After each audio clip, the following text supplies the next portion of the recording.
They're doing an autopsy on that situation and trying to figure out what went wrong. What can we not do next time? So from a technology standpoint, it is putting measures in place that allow them to proactively stay ahead of it.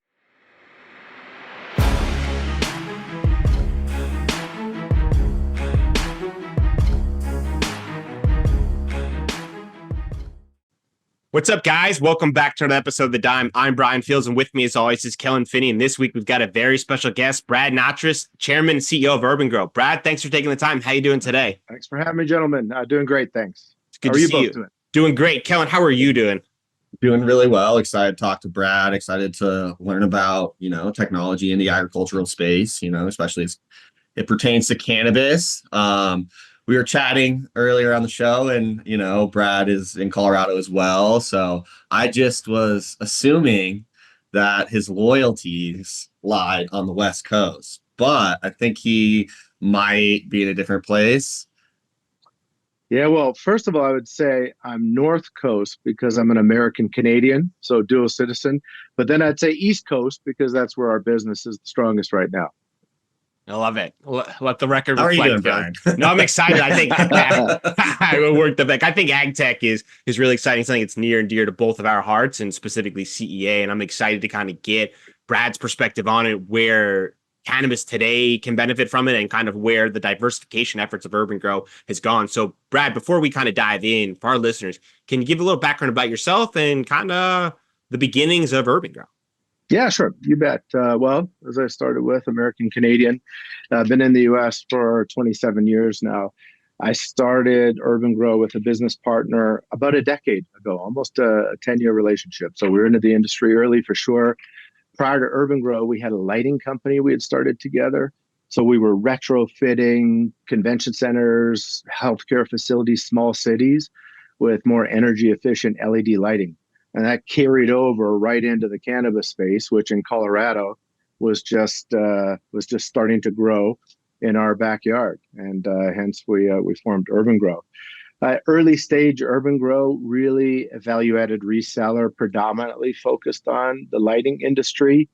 We had partnered with some large brands out of Europe, and we would add that value add was our expertise in horticulture that we had on the team.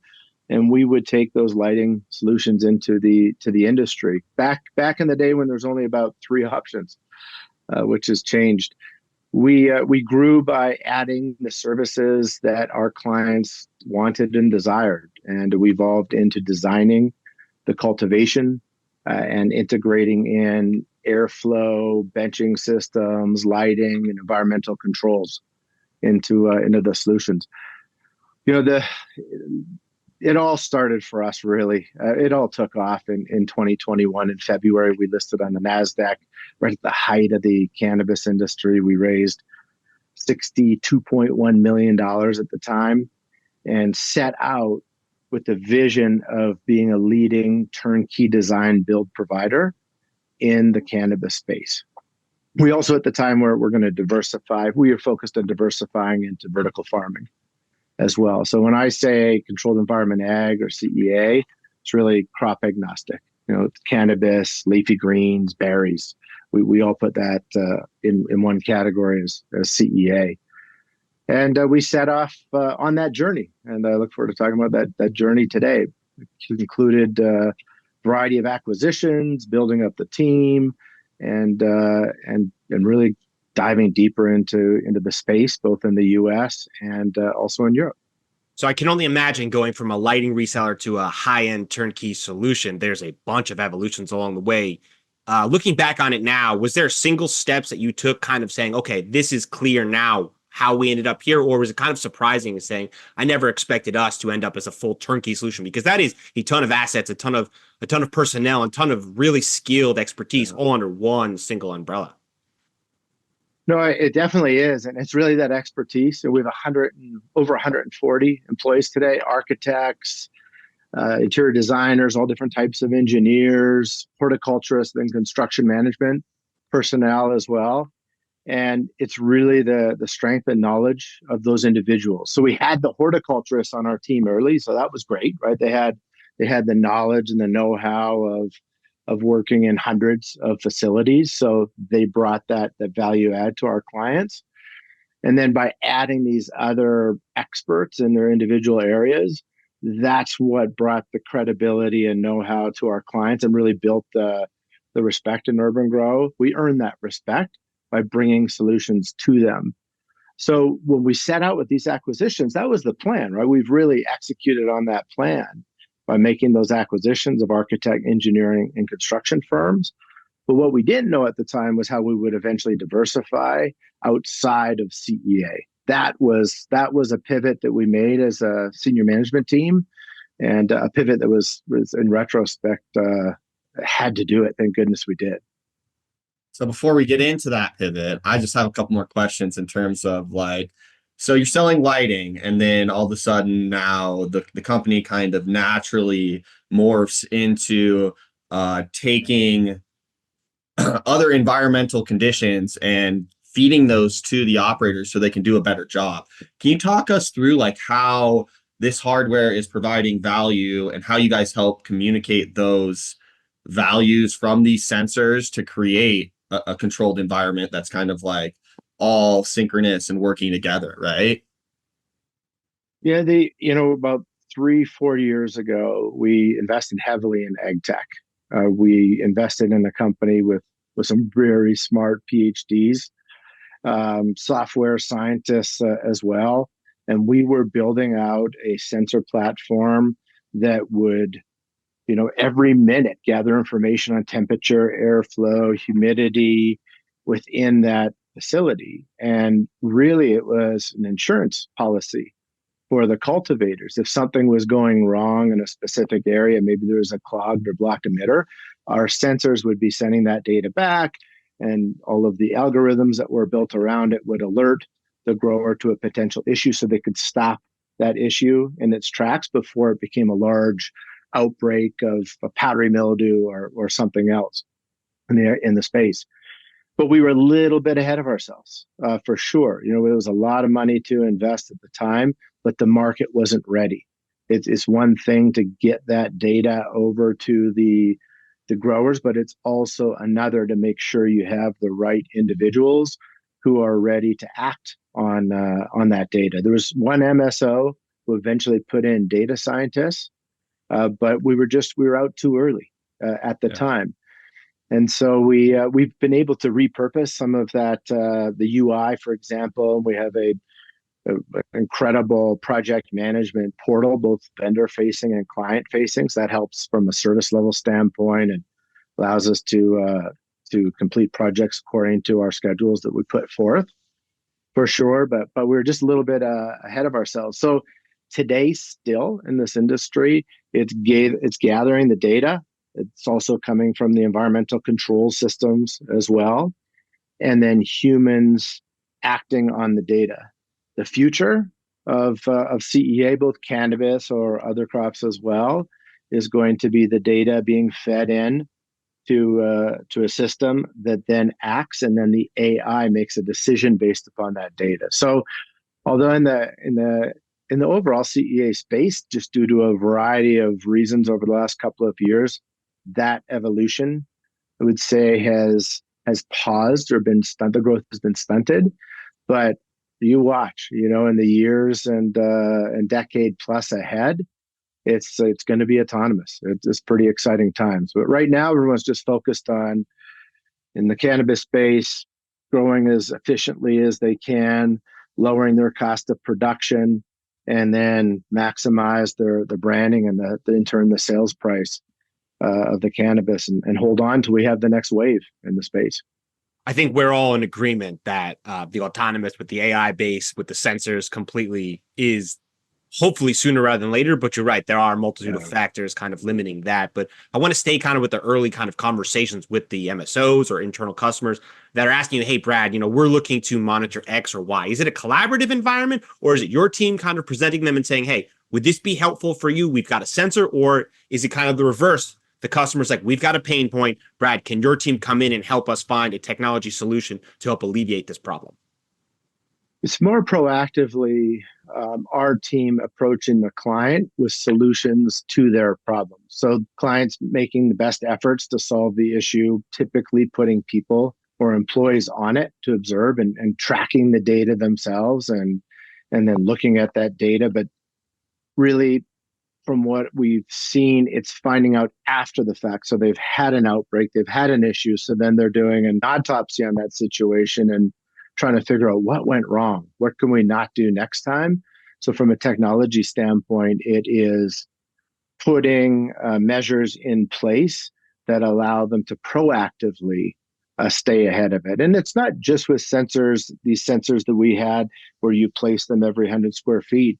As I alluded to, the environmental control systems are very strong today.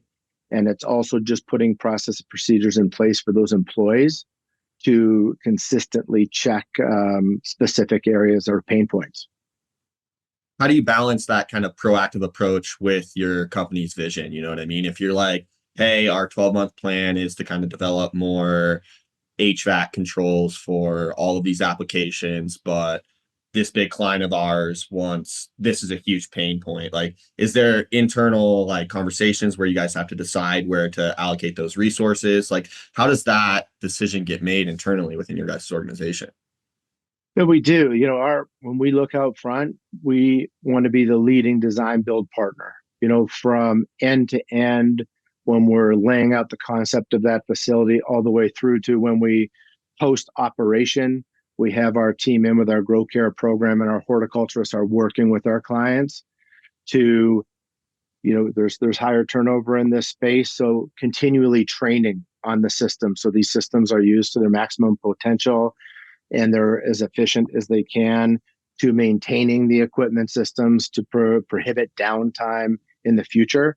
So really, it's the vision 3-4 years ago with the sensors was much more grandiose, and now it's really into an area where it can be contained for the least amount of dollars to execute it. But we have that team of horticulturists, right? Those horticulturists and our head architects, head engineers, those are the ones that really work closely with the cultivators and growing partners, because they've seen, now we've worked in one way or another over 1,000, 1,200 projects altogether. And so we've seen a lot, right? So, that brain power that we have, that knowledge, our clients like to tap into that, ask a lot of questions. So consulting is a piece with the horticulturist that's growing within the organization. But it all comes back to the setup. If you proactively set up a facility thinking ahead of what you want the end facility to be like, and you work with a design build partner like Urban-Gro, we maintain that we can get our clients to market about a harvest early because we have that single point of responsibility. So along the way, we're making decisions that fit the overall goal of the facility. And that's driving costs down and operating as efficiently as possible with minimal outbreaks. Is that a catch-22 specifically in the cannabis industry? Because exactly like you're saying, with all the capital restraints, making good decisions up front saves the problems later on when a customer who says, Brad, that's a good idea, but it's too expensive right now. And then in 6-8 months calls you up and go, hey, we made a mistake, kind of got caught down a wrong road. Can you help us come back? Is it kind of like a internal challenge of an early market like cannabis, where they're unable to recognize that down the road, these tools are going to be critical separators to allow them to kind of get off the ground early and to be successful? You're 100% right. Like, budget constraints they drive a lot of decisions. So usually when it comes to the early stages, and then we're coming into the equipment side of it, we're giving a good, better, best for each of the solutions within a facility. One area that typically is underspecified is mechanical. And if you underspecify during the mechanical stage, then you start growing, and then all of a sudden the mechanical is not strong enough. That's going to result in a lot of issues within the facility. So if a client, where in the past we would build according to what the client would like to see, now we have a larger voice and we speak up. Hey, look, I don't think you should cut back in this area. Maybe we should look at downgrading a different equipment system to a lower level, because this is the basis of successfully growing in your facility. And so I think that definitely has helped, but it is tough, right? When you look at there's a lot of manufacturers in horticulture overall, let alone those that are focused on cannabis, that are having significant issues right now. And that is because the clients, whether single state or multi-state operators, are not putting the CapEx out. And so in the past, yeah, you could optimize, we could walk a facility, we could put a recommendation together of what they should do to optimize that facility. But today the funds aren't there. And so, you talk about it a lot. There's some big moves that have to be taken from a 50,000 foot level, right? Rescheduling, getting rid of 280E, that will turn the tables and bring money and capital flowing back into the industry. Yeah. That's the key to the future. Who knows when that's going to happen, right? We had a crystal ball, we'd all be wealthy. Yeah, that unfortunately hasn't happened yet. But in the early days, there were like from 2016 to 2021, there was a decent amount of cash flow that came in the industry. And cannabis is probably the highest value cash crop, if you will, in terms of a gram of its weight. So there was some money that allowed Urban-Gro to kind of develop a lot of this environmental controls. So is there any like one specific kind of piece of technology that you guys developed during those early days that has been able to kind of be applied to other horticultural industries that maybe you wouldn't have had the same resources to develop, and now does that make sense? Yeah, tech, no. Know-how, yes. In terms of, our IP is our people, and it's their knowledge base. And we've been able to successfully build some really phenomenal databases that help make specific design decisions based upon a variety of inputs or conditions. So the know-how for sure. From a tech standpoint, technology changes so fast. And, sensors, there's sensors in the marketplace. Any company that was just focused on sensors only, there's a lot that have fallen off by the wayside, and those that remain, when they're just focused on sensors, they're burning through a lot of cash. They're downsizing because it's harder to access cash. So I think the next wave, when some of those larger decisions are made, like abolishing the 280E and allowing money to flow back in, I think that's when you'll see some new startups. You look back 3 years ago, how many startups there were in the space. It was phenomenal, right? And competition drives innovation, and that will happen again, just not in the near future, I feel. So let's dive. Sorry, continue. And it'll be companies, right, that are strong in this space that will be able to help fund some of those startups and be on that cutting edge. There's a lot less competition now today, and I feel everybody's cheering for each other because we all want joint success. There's not as much secrecy, that's for sure. So let's dive a little deeper, because I can imagine we've got some operators that are listening here and saying, okay, I'm intrigued by sensors. I've had many pain points, many losses, but never really sure where to start. How does it work? Does a member of Urban-Gro team come out? We walk the facility, we provide various hardware, and then take us through kind of like the sales strategy. Is it upfront hardware costs, or is it like a variety of different SaaS models, just so that they can get a general understanding of what it would look like to kind of smartify their facility and just increase the ability to track information internally? So the horticulturists and then the lead architects and engineers, the ones that have been involved with the combined 1,000, 1,200 projects, those are the key, right? Those are the individuals that our operators want to speak with, not me, or not our senior executive team. They want to speak with those the ladies and gentlemen that have accrued this knowledge over so many years. And it's not just cannabis. A lot of these horticulturists have been growing a variety of crops for decades. So it's tapping in. So it's bringing them out to their existing facility, walking the facility, sharing some of the issues they're encountering, and then getting feedback from our group of whether it is some CapEx they could put in from an optimization standpoint in order to fix the problem that they're having. On our clients with new facilities or expanding facilities to different states or different markets, it's bringing us out before they put the architecture, engineering, and construction plans together. It's something that we would do with them. It's looking at how people, plants, and processes work together within a facility. So we're building that, or laying or designing that facility, then eventually, hopefully, building that facility according to the flow that we set out at the start. It's looking at what in a city or a county, what are the requirements in terms of wastewater and how you treat that wastewater ahead of time. So during that design stage, the goal is then to move into a build stage when licenses are awarded and there's a funding. During the build stage, we're also working on the equipment setup, and that's where technology really comes in. We will have discussed it early on in a new facility during that introductory session of what's out there. We're always looking at new technology. We have an office in Europe and the Netherlands. So those engineers are also looking at we should know the newest technologies in the marketplace for our clients. I want our clients to rely on us to know that we have that knowledge of what's the latest and greatest out there. And then it's putting that equipment plan based upon the budget together.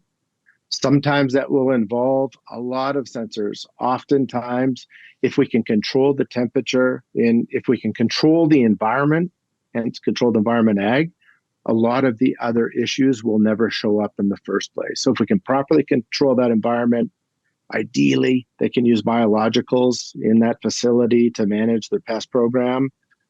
And it will be great on the onset or on the outset when they start up the plant. But in terms of placing sensors throughout the facility, investing in that hardware up front in terms of a fix, that vision that we had 3 years ago didn't play out. The market wasn't ready in all of CEA for that. I think that's where you're going to see more evolution in the years and the decade ahead. Yeah, I think that's really well said, because looking at the outside industries, they use all this technology as a mainstay internally, like oil and gas, food and bev, pharmaceutical. Yeah. They expect that technology to be there because it allows them to make better decisions and to kind of sleep better at night, knowing that there's an eye in the sky at all times evaluating this. And unfortunately, in cannabis, it seems like a lot of times people have to face the fact of a batch loss to recognize that a one-time upfront cost for X or Y would have saved tremendously down the road, and they wouldn't have to have these kind of failures. So what do you think is the best way to convince someone who's on the fence? Do you think it's an ROI, kind of return on investments, and knowing that if you spend this money X, you can prevent Y? Do you think that's the cleanest way of getting someone in the cannabis industry who's more of a touchy-feely to recognize that the protection could be a massive saver for them down the road? Yeah, Brian, you're absolutely right with your comment there. But look at those other industries, right? Those are industries that are generating a lot of cash and profits right now.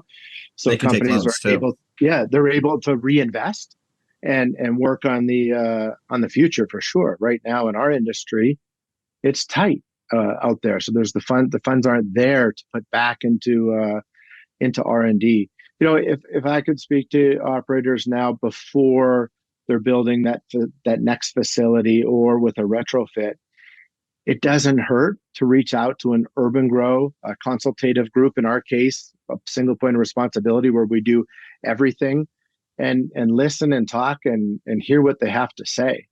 And you'll know pretty quickly, right, the substance. You want to pick a partner that's going to be around, because when there is problems in the future, you want to rely on that partner or that manufacturer from a warranty standpoint. So, the company, you got to look at the strength of that company for sure. But it doesn't hurt to listen, see what they have to say, because I believe that when operators talk to our lead engineer, architects, and horticulturists, they'll realize that wealth of knowledge that they can tap into. And our goal is to make the COO or the cultivator, the head grower, look really good proactively. Because if the facility is operating efficiently with little or small outbreaks, they look great. They're doing their job, right? So there's a lot of knowledge to tap into, and not one person knows it all. So after you guys set up this facility, is it kind of like you wipe your hands clean? Like, how does your ongoing relationship work with these clients in terms of, because you're saying sensors are always there are always new sensors, there's new technology, you guys are kind of in the know-how. How do you kind of stick with them through the rest of kind of the plant operating? Well, Callan, that's another great question, right? And we want to stay sticky with the client because we don't want to be one or done.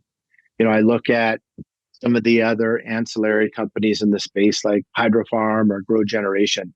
They've got great recurring revenue on the back end, whether it's with their nutrient programs or, in a perfect world, it's real-time delivery every week with everything the operator needs, the hundreds or thousands of SKUs being delivered. So I love those programs that they have. We're not set up for that, right? We are a professional services design build firm. So what we do is utilize, I'd mentioned earlier about the consulting is taking a larger role within our company.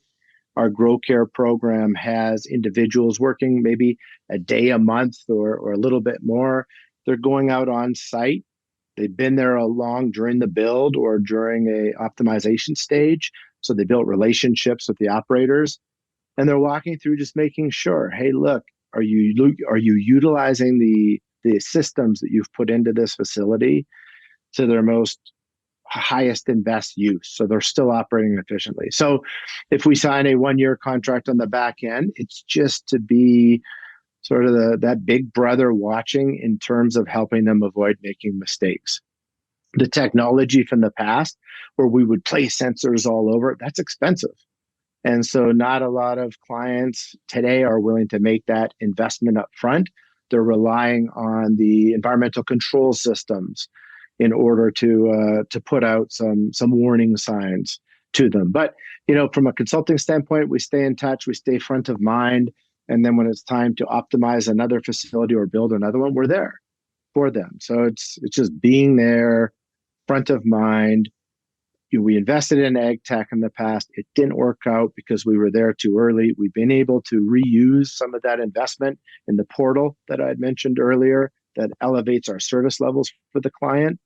But I've maintained for years that an acquisition of a technology company, nothing in the near future for us right now. We're laser focused on getting back to generating cash flow and growing in all of these segments.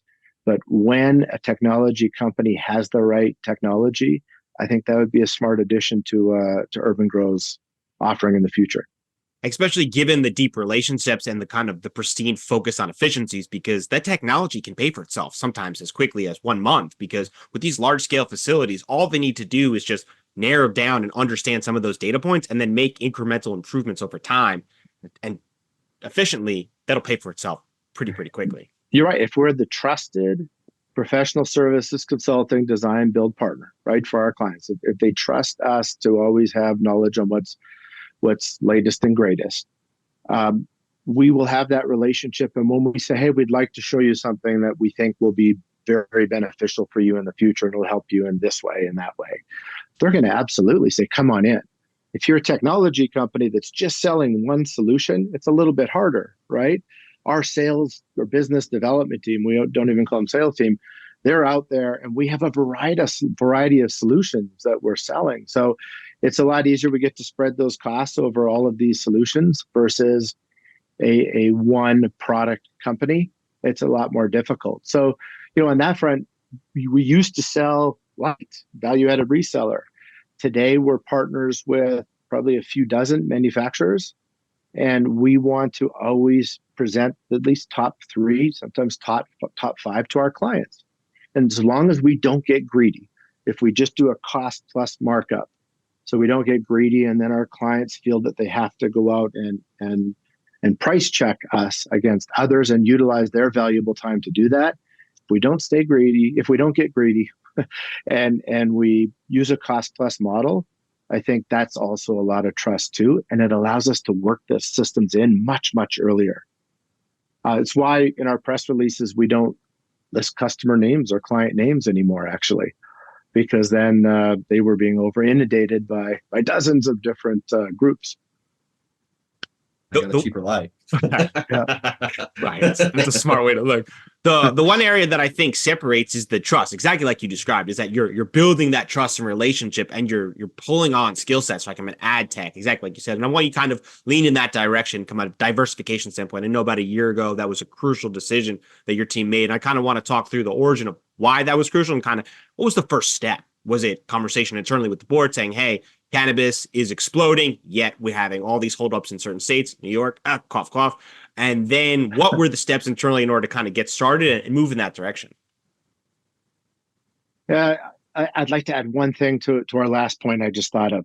We have to do what we say and stand behind our solutions. That's been key. And about a year ago, a little over a year ago, in our public filings, we had a $3 million biz dev expense. And that biz dev expense was tied to our client, one of our clients, large client, multi-state operator that had some issues with a lighting solution that came through us. And we stood up and we took accountability for it because it was a manufacturer that was not accessible, and we fixed the problem. So I think earning trust in a bad situation and stepping up to do the right thing, that's key. Absolutely key. So it builds long-term relationships. So to your current question now. So about a year and a half ago, the industry started to weaken.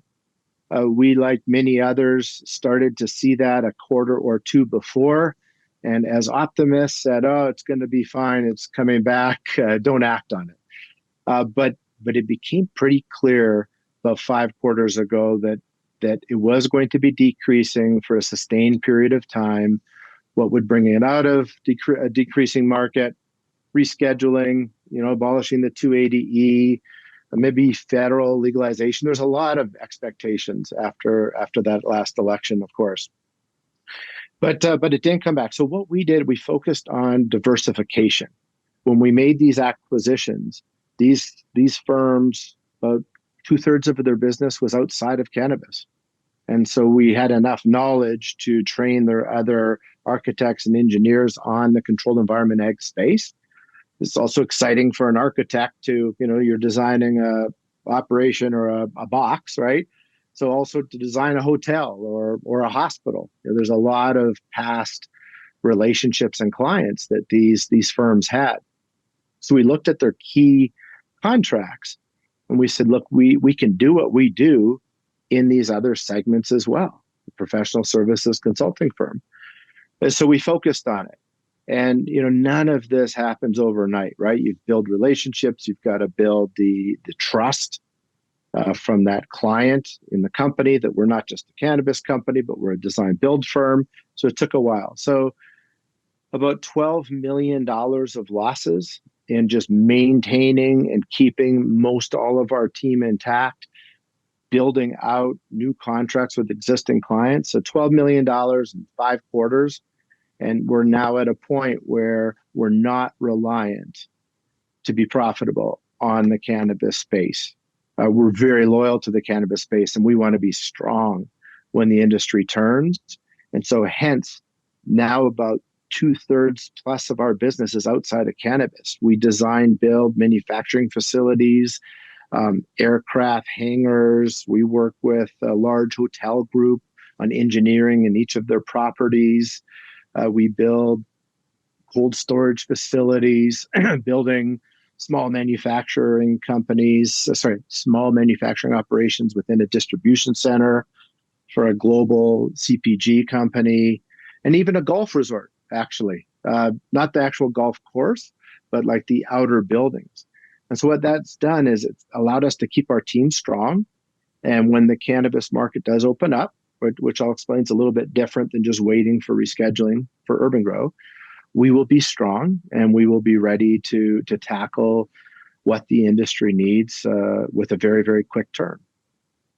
Is there one of those industries that you favor as far as the diversification that your team enjoys working in more than another one of them? But you'd think the golf course, right? But so far there hasn't been any or the free rounds. Airplane hangar sounds cool. yeah, no, that is cool. Right, the engineering firm we acquired is based in Houston. So laboratories is a growing, exciting area, whether it's oil and gas laboratories, but it's also taking that knowledge into tissue culture laboratories. That we would hope to close in the near future in the CEA space. So there's a lot of synergies for sure between. But I think one example that I love to use is when we acquired the construction firm. They were doing a couple contracts a year, smaller contracts, with a light industrial firm. So it's a consumer packaged good beverage company, operate globally. And when we made that acquisition, we were a little bit worried maybe they would look and see that Urban-Gro is in the cannabis space. As we all know, we still can't bank with a mainstream bank, and we don't touch the plant. And so we were concerned about that, but it wasn't why we made that acquisition. Well, sure enough, they loved the fact that our balance sheet was strong on the NASDAQ, no bank debt. So it's turned into is not only now probably have about 5 projects and growing operation in function and operation with this group, with this client, but within their large corporation, we're moving to different divisions, and our average project size is probably 7 to 14 million and growing. And at the start, it was just construction. Today on the projects, it's construction, architecture, engineering, and we just were able to successfully integrate equipment, mechanical systems that we're utilizing in the cannabis space because of the purchasing power that we've set up with a national relationship. We've been able to integrate equipment into one of these facilities as well. So it's cross-pollinating and getting in the door with one solution, earning trust and confidence in Urban-Gro's solutions, and then integrating more into that side. So again, we're not looking for new acquisitions at all right now. We're just focused on getting back to generating cash. But future acquisitions could include additional services firms, but for contracts that they have, could be to get into a specific new sector that we're not in right now. Or it could be on the energy services side. The goal would be if they have good relationships, that's awesome, because we can then earn our way in with other solutions into those same relationships. So there's a lot of areas of opportunity for us as we wait for the cannabis segment to turn. Yeah, I want to highlight that because I don't think people recognize how challenging that is, but how important that is from a fundamental business standpoint. Is you were able to expand the total addressable market that Urban-Gro operates in. You were able to add expertise internally for access to outside industries, but also eventually when cannabis figures it out, you have those resources internally to kind of move forward. And then you diversified the business so that if cannabis continues to operate in this land of uncertainty, unknown, and challenges, you have kind of a fortified internal operations where you're not solely dependent on cannabis for your business, which could be swept up in the industry like a lot of the other people we've seen out there. So was there a certain company internally that you kind of internalized when you decided to diversify? Was there someone you look to outside the industry and say, hey, Google does this or Amazon does this, eventually I think we could get to this spot?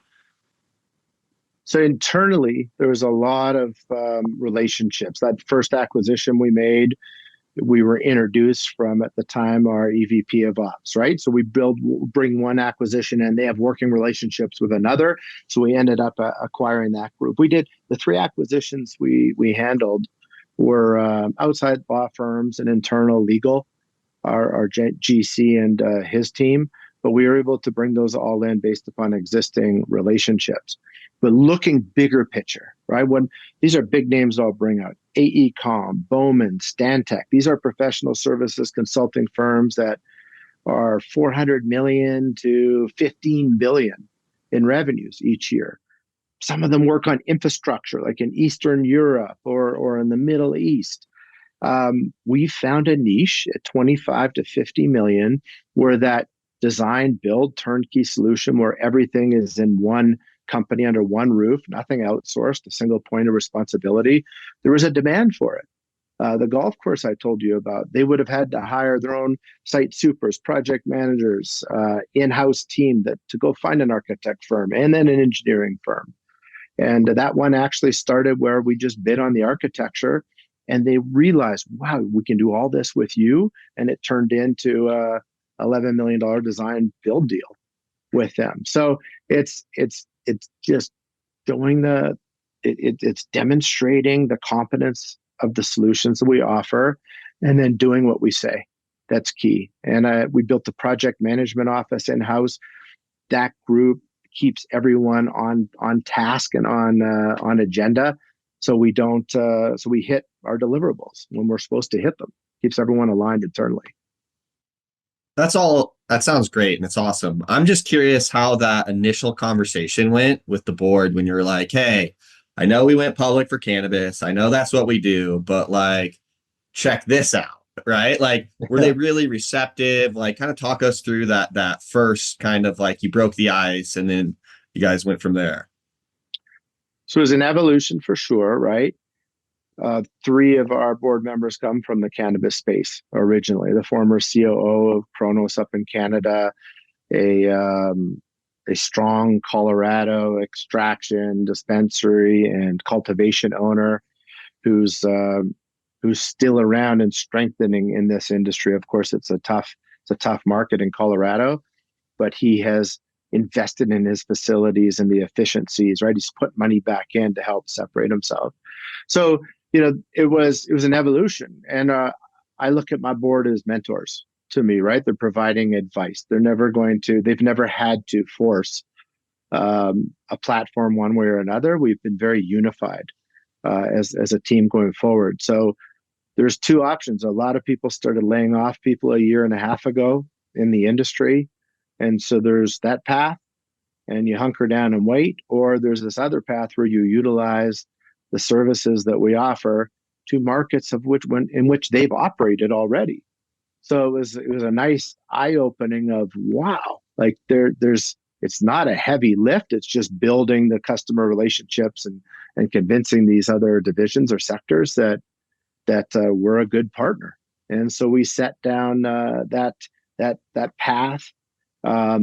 We have quarterly board meetings, but we usually touch base every couple of weeks. So I'm getting guidance along the way with ideas.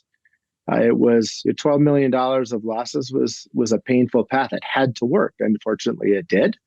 And now we're just like, we've guided on 30 million in Q4 in revenues and to generate cash for the first time. That will be such a celebration, right? To have a plan, to lay it out, to take a risk, to pivot. And as an entrepreneur, I've pivoted a lot over the last 15 years and 5 businesses. If it doesn't feel right, if it's not working, you can't shove it. Just change direction a little bit and alter it. And so it'll be a great celebration because we pulled it off. It would have been terrible if it didn't work. And it would have been terrible if we just had to wait. But we've got a great supportive board for sure.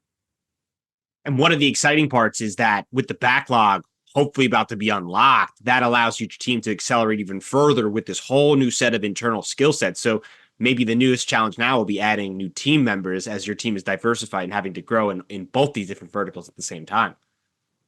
Yeah, no, I've got this is pretty cool. So in the cannabis sector for Urban-Gro, we're not just waiting for rescheduling or 280E to be abolished, right? That's the ultimate goal, and that's people talk about it all the time. When you look at what's not talked about a lot, the biggest problem that we face is now it's down to 7. There's about 7 key states, of which you alluded to New York earlier, or maybe even Florida, adding more. But there's 7 states that have legalized cannabis, and then it's just froze. Regulatory, legal delays has stopped them from awarding licenses. Alabama, right? They just awarded for the 3rd time. So those, we have a lot of clients, like more than 20, where they've paid or we're in design right now, architecture and engineering. But until they get awarded a license, their funding sources will not release funds to them. So for us, it's as simple as New Jersey's opening now, New York's supposed to be in Q1. Florida adding more licenses the first half of next year. For us, it's simply our clients being awarded licenses. They will move to the build stage with us, which then leads to equipment about 6 months after they start. So, for us, that'd be an early indicator. Watch our releases. If we're signing, we had 2 of them back in early Q4 that had waited a year. Right. And then it just freed up and they moved forward quickly. It was 2 smaller ones. Both were retrofit. So I think that's really important for us in terms of our momentum. early on in the space. But we talk about being efficient and focusing on getting back to generating cash, but we also will make good strategic moves and adding to the teams one that you just alluded to, Brian. MSO used to do all of their design build in-house, a team of 10 individuals. And when they stopped spending that CapEx, they had to part ways with most of the members of that team because there was nothing to build. And so one of the CEOs recommended I talk to one of the individuals that they let go. He oversaw the build out of close to 36 cultivation facilities, dispensaries, and extraction facilities. We added him as our SVP of operations. Think about that experience he has. So even though we're waiting for cannabis to come back, and cannabis for us is just releasing the licenses, that's the nearest term win, we now have an individual that brings so much expertise and know-how to our offering. And again, to build confidence and trust in Urban-Gro in the eyes of that operator. So we'll still bring on the right teammates that help us increase that offering. Is that frustrating internally, knowing that your team is taking all the right steps, you're succeeding, you're landing all the contracts, but all these regulatory challenges and all these other call them nonsense hurdles from a cannabis standpoint are kind of holding up the kind of explosion of Urban-Gro?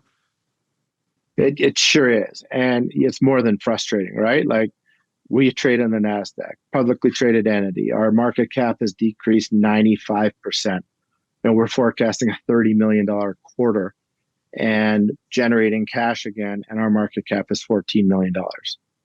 That's the frustrating part, right? Because when I'm driving this ship, I need to show the market that my team knows how to run a company that makes money. So it's balancing the investment spending into being so much greater in the future with executing today and generating cash flow. So that's definitely been the most challenging piece of this. Is my life is judged on 90-day increments, right? 3-month quarters.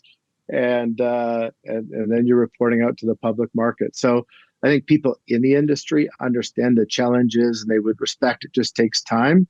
But investors put money in entities, public entities, to make a return on their investment.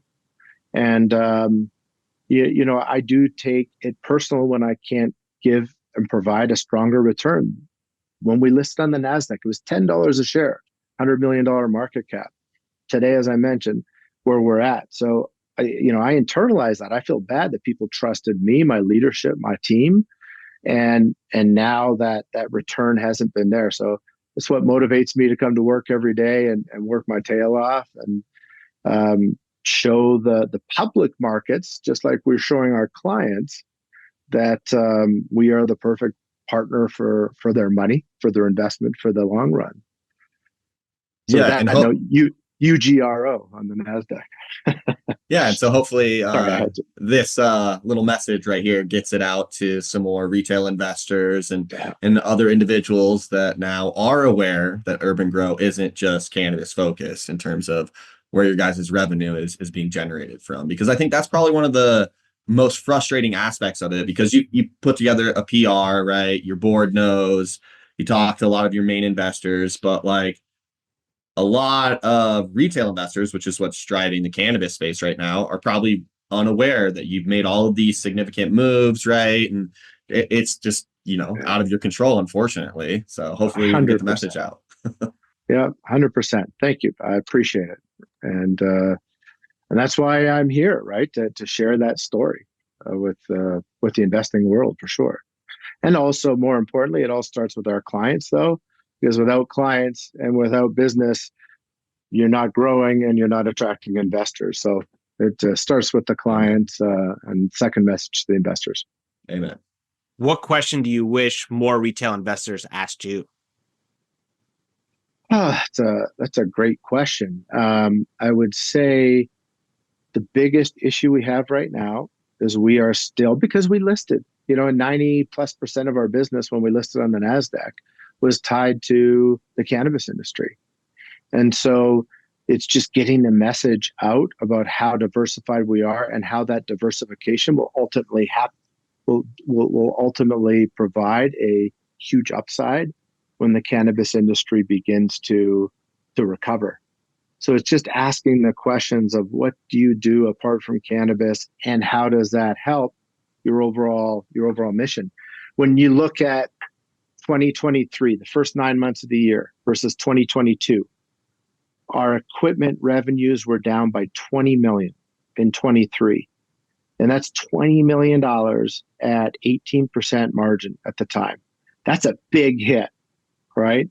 And so we're set up now to deliver. I think our largest quarter ever for equipment was 15 million. And now it's millions, right? Because there's not a lot of CapEx expenditure right now.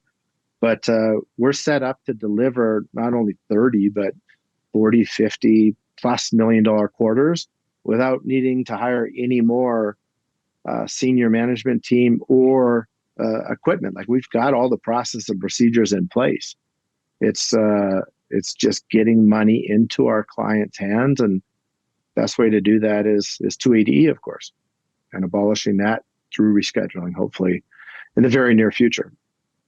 And from a macro perspective, I mean, like, over the next 50 years, the human race is going to need to do a lot more urban growing, especially if we go to like Mars or other places. So like, I know, but like a lot of the skill sets and like environmental controls and a lot of this stuff is the infrastructure that's going to be needed for providing food for, you know what I mean? Like, there is a massive market opportunity here.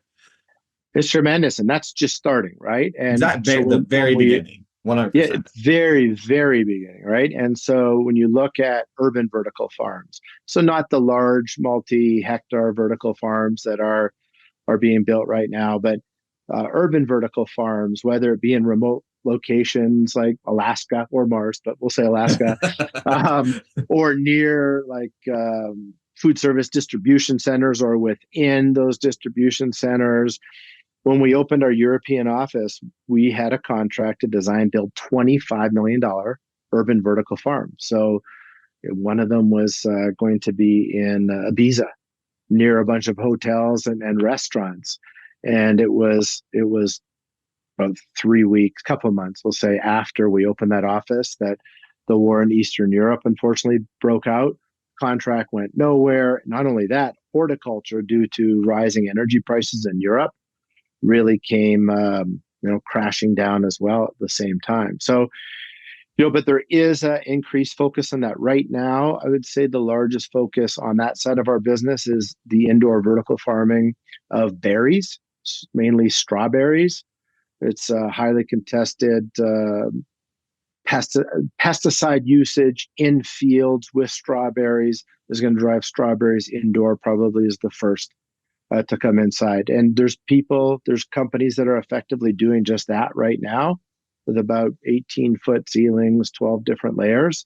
So, we're working with some clients to how do we expand that vision from one facility with an offtake agreement with a large retail chain to many facilities within the US market, where we can be that partner that builds them near distribution centers across the country. So there's lots to come there, but that industry also, that sector also, is having funding issues. It's hard to access capital over in that side.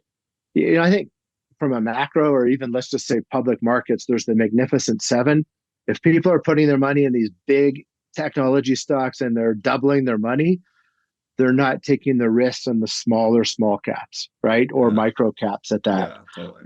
And so I believe that as that wave begins to settle down, I believe that people will take some of those profits, and then the small cap public market space, those higher risk stocks that provide much higher multiple returns, I think people will begin to look at that again. But they've been very suppressed for the last couple of years, for sure. And that's where you get a lot of the smaller emerging technology stocks or companies, and those that are trying to really make a difference in a new space. But food indoors with the growing population, it's essential for the long-term viability, and we're just starting.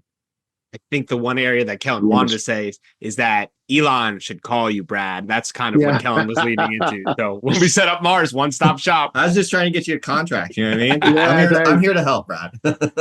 Somebody asked me in an interview, if you could meet one person, who would it be? Spend an hour with? Definitely Elon Musk, right? Like, as an entrepreneur, my God, the guy is so wired. And you pitch him on the contract for Mars. Yeah, that's what I'm saying. Like, I'll build. It doesn't hurt, right? Just need to meet him the first time, and that's how it works, though. Right? Literally how it works. We'll tag him. It's all networking. So, Brad, when you started your journey in the cannabis space, what did you get right, and most importantly, what did you get wrong? I got right the people. I've got an incredible team, and that brings that's that value, that initial value that clients look for. So we got the right team. We got the right partners.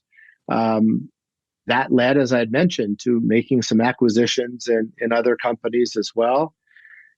That's definitely what we got right.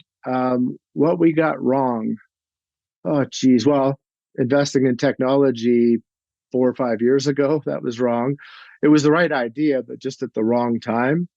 And that was in the wild, wild west days of the space, where just spend money. It'll be available if you need it. So when we were done spending the money wasn't available if we needed it. So working capital has been tough all along.